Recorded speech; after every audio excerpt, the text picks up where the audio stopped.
What's up internet, here we go again. Kali ini kita akan membahas alur sebuah film yang berjudul Permen Mahal. Menceritakan tentang seorang guru sejarah di sebuah SMA yang awalnya iseng doang cuy.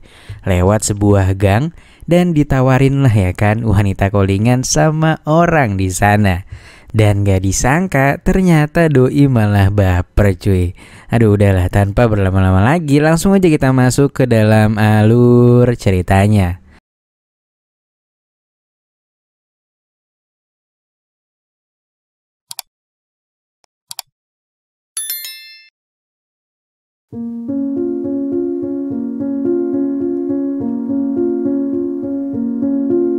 Film dimulai dengan memperlihatkan seorang guru bernama Toto.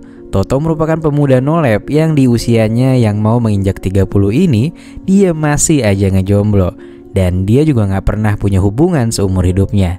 Ngomongin kehidupannya, Toto ini hidup biasa aja cuy. Sederhana lah, gak kurang-kurang amat. Dia juga anak yang berbakti karena sebagian besar dari gajinya akan diberikan untuk ibunya dan juga adik kesayangannya.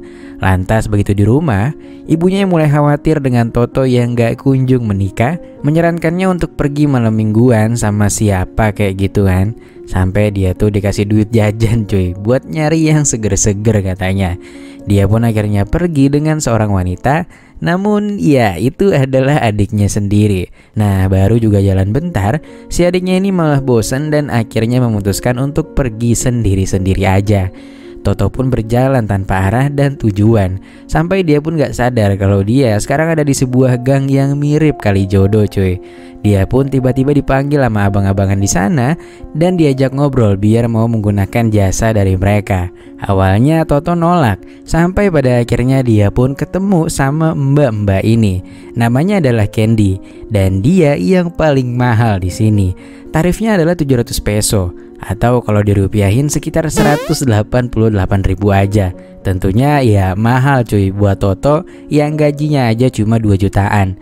Dia pun bilang kalau dia cuma ada 500 peso.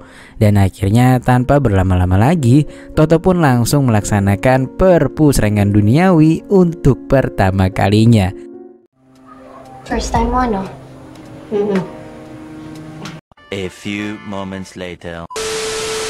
Lantas begitu beres dari sana, Toto pun gak berhenti mikirin Candy. Rasanya dia mulai naksir dengan tunggangan barunya itu.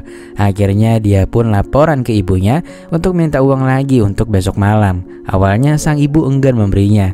Namun saat dibilang kalau dia akan pergi dengan Stefani, sang ibu pun langsung memberikannya. BTW, Stefani ini adalah anak kampung sebelah yang jadi idola ibu-ibu karena cerdas dan juga sangat sopan.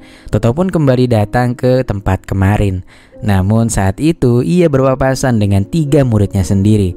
3 murid Badung itu niatnya pengen pusreng sama Candy. Toto pun langsung mengusir mereka dan berkata kalau balik lagi ke sini dia bakal lapor ke kepala sekolah. Di sisi lain Candy nampaknya mulai kesal sama si Mami lantaran bayarannya dikit banget karena ya emang sih bisnis lagi sepi-sepinya. Lantas gak lama kemudian Toto pun langsung ketemu Candy. Malam itu Toto pun langsung terus terang kalau dia lebih pingin ngajak Candy keluar ketimbang di tempat ini. Namun sayangnya dia udah kehabisan uang untuk ngebayar si Mami. Tanpa diduga ternyata Candy juga mau ngelakuin yang sama dan bilang kalau dia akan mentraktirnya kalau Toto gak jadi pusreng dengannya malam ini. Akhirnya Toto pun cabut dan lantas tepat di tengah malam mereka pun akhirnya pergi bersama. Mereka makan di pinggir jalan dan bercerita tentang banyak hal. Toto juga diajak ke daerah Fields karena banyak klub malam yang asik-asik di sana. Namun tampaknya Toto mengalami shock culture dan gak begitu menyukai tempat itu. Lantas setelah keluar dari sana, gak lama kemudian 3 muridnya itu pun kembali melihat Toto. Dan lalu Toto pun berjanji kepada Candy kalau mereka akan segera bertemu lagi. Singkat cerita, keesokan harinya, untuk bisa kembali menemui Candy, Toto pun jualan es mambo yang diberi nama es Candy cuy. Lantas ketika muridnya menghampirinya, dia mengatakan bahwa semalam mereka melihat Toto bersama Candy dan akan melaporkan kejadian itu pada kepala sekolah. Toto pun gak mau kalah dan bilang kalau dia juga akan melaporkan mereka. Akhirnya karena sama-sama takut, Toto pun memberikan es gratis kepada mereka. 4 hari berlalu setelah setelah bekerja keras dengan nyambi jualan es, uang 1.000 pun akhirnya terkumpul. Dia kemudian mendatangi si Mamang ini dan menanyakan di mana Candy berada. Mereka mengatakan bahwa Candy sudah resign dan pindah ke daerah Fields untuk mencari peruntungan yang lebih besar katanya. Akhirnya bermodal 1.000 peso, Toto pun kembali menemui Candy di klub yang tempo hari ia sempat datangi dengan Candy. Lantas sesaat kemudian mereka pun akhirnya bertemu dan dipesankan minuman yang segelasnya seharga 350 peso. Anjir lah, itu sekali teguk aja udah habis ya kan. Toto pun ngajakin dia buat makan di warung Mbak Lisa kayak kemarin aja. Namun Candy mengatakan bahwa dia baru balik tepat pada jam 3 pagi. Akhirnya karena uang yang dibawanya cuma cukup buat beli 2 gelas minuman, Candy pun langsung pergi setelah minumannya habis. Sementara itu Toto akhirnya menunggu Candy di depan klub selama 4 jam lebih cuy. Sampai akhirnya tepat pada pukul 2 pagi, Candy pun keluar dengan seorang bule bernama Justin. Toto langsung mengejarnya dan menagih janjinya untuk makan di warung Mbak Lisa kayak kemarin. Namun Candy menolak karena si bule ini ngajakin staycation. Dia pun dikasih tahu kalau mau memboyongnya pergi maka setidaknya siapkan uang 5.000 peso. Waktu pun kian berlalu. Toto mendapatkan kesempatan emas dari muridnya dan mereka meminta Toto untuk ningkatin nilai ujian sejarah mereka karena mereka keseringan remet melulu cuy. Dan untuk pekerjaan mudah itu Toto pun ditawari 5.000 peso secara cuma-cuma. Toto pun bernego dan bilang ini adalah hal yang gak mudah. Dia pun meminta 5.000 peso untuk 1 orang. Dan akhirnya setelah tawar-menawar selesai, mereka pun deal di angka 10.000 untuk 3 orang. Lantas esoknya saat ujian berlangsung, mereka bertiga pun selesai duluan dan nyelipin uang 10.000 peso di dalam bukunya. Setelah menghitung-hitung hasil jualan dan juga bonus dari muridnya, Toto pun kepikiran soal sewa hotel mewah yang belum ada budgetnya.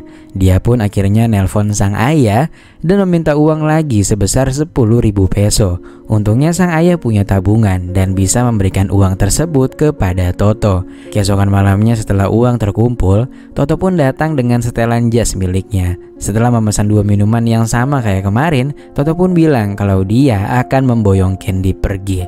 Candy mengingatkan untuk jangan ngelakuin itu karena dia akan habisin banyak uang. Lantas gak berselang lama si Mami pun datang. Dan dengan sotoynya Toto malah mau memboyong Candy sampai jam 8 pagi. Dan itu dikenakan tarif sebesar 10.000 peso karena sama dengan hampir 10 jam cuy. Aduh, emang dasar kalau udah cinta tuh ya. Akhirnya mereka pun makan malam di sebuah restoran mewah. Lagi-lagi Candy masih baik nih nanyain berapa budgetnya buat makan. Dan dengan sotoynya si Toto malah ngebebasin Candy buat pesen makanan apapun. Candy pun langsung aja ya kan ngetes. Angus tenderloin steak, panitsa royal, chicken Caesar salad, pasta bolognese, house sandwich, isang sparkling water. Lalu begitu Toto ngecek harga makanan Candy, dia pun cuma mesen nasi putih doang, sementara lauknya bakalan joinan katanya. Lalu setelah beres makan, mereka pun melipir ke sebuah Oyo mewah cuy. Toto pun nyiapin kamar dengan kelas tertinggi di sana. Lantas nggak pakai banyak cincong, Candy pun ngajakin Toto untuk bersantai di jacuzzinya sembari minum-minum marjan. Dan lantas setelah itu bukannya lanjut push rank, si Toto malah ketiduran. Lalu pada pagi harinya Toto pun terbangun dan udah gak ada si Candy lagi. Toto pun cuma bisa pasrah karena dia udah kehilangan setara 4 bulan gajinya cuma untuk 1 malam. Toto kemudian turun dan berniat untuk mencari udara segar. Ternyata Candy juga ada di sana. Diajakin berenang si Toto gak mau. Alhasil Candy pun ngasih waktu gratisan sampai jam 12 kepada Toto dan mereka pun memilih untuk pergi ke pinggiran sungai. Candy cerita kalau dia ngerasain sendiri gimana sulitnya hidup gak punya uang ketika ibunya masuk rumah sakit dan dia gak punya biaya untuk beli obat. Sampai pada akhirnya lambat laun berjalan, sang ibu pun akhirnya berpulang. Semenjak saat itu dia pun berangkat ke kota dan memulai pekerjaannya 2 tahun lalu di gang tempat mereka bertemu.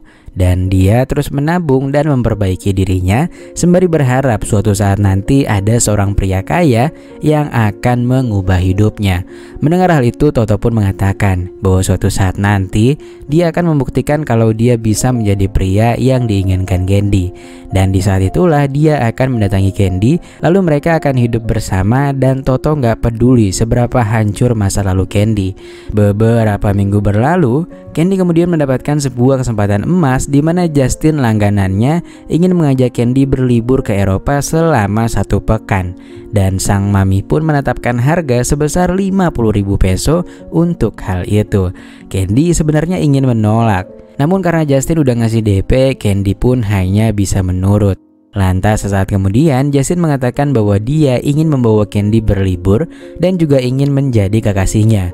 Dia juga berjanji akan mengubah hidupnya dan memberikan kehidupan yang sangat dimimpikannya. Kini tercapai sudah cita-cita Candy. Dia menemukan pria tajir yang akan mengubah image-nya. Singkat cerita, 3 bulan berlalu, Toto kembali mendatangi mami. Dia bertanya di mana Candy berada. Dia pun akhirnya cerita kalau beberapa bulan lalu Candy dibawa Justin ke Eropa. Mereka sempat hidup bahagia setidaknya selama 2 bulan pertama. Namun ketika mengetahui kalau si Candy tiba-tiba tekdung, Justin malah menghilang dan menelantarkan Candy di Eropa. Untungnya dia masih memiliki sisa tabungan dan bisa balik lagi ke sini. Namun di waktu yang sama, Candy pun gak bisa bekerja di tempat mami untuk sementara waktu dan dia menyarankan untuk fokus dulu pada anaknya. Akhirnya berbekal alamat yang diberikan si mami, Toto pun nekat menghampirinya di kampung halaman Candy. Toto pun kembali menyemangatinya dan dia berkata bahwa dia bersedia menjadi suaminya dan akan menikahinya. Namun sayang sang ibu menentang keras hubungan mereka dan akhirnya karena hal tersebut mereka pun memutuskan untuk hidup di kampung halaman Candy dan meninggalkan pekerjaannya menjadi guru. Hari demi hari berlalu, chemistry di antara mereka pun semakin kuat. Mereka juga berniaga untuk jualan pop ice dan juga cemilan lainnya. Di satu kesempatan, Toto mendapat pekerjaan untuk menjadi kang GoFood, tapi yang versi pakai sepeda cuy. Candy pun gak keberatan dan dia juga akan tetap berjualan pop ice. Singkatnya beberapa minggu berlalu, Toto pun mulai bingung kenapa akhir-akhir ini mereka sering makan enak. Padahal Toto belum gajian dan jualan juga nggak rame-rame amat. Pertanyaan pun akhirnya muncul. Dan ya ternyata Candy kembali menjajakan doreyakinya. Toto pun benar-benar kesal saat itu karena merasa udah dihianati. Candy pun mengatakan kalau dia cuma ingin membantu keuangan keluarga. Namun pada akhirnya setelah berdebat cukup lama, mereka pun lebih memilih untuk berpisah. Toto pun akhirnya pulang ke rumah ibunya dan berkata kalau dia berpisah dengan Candy. Melihat Toto yang kayaknya sedih banget, sang ibu pun menyemangatinya dan mengatakan untuk terus berusaha sampai bisa meningkatkan derajat kehidupannya.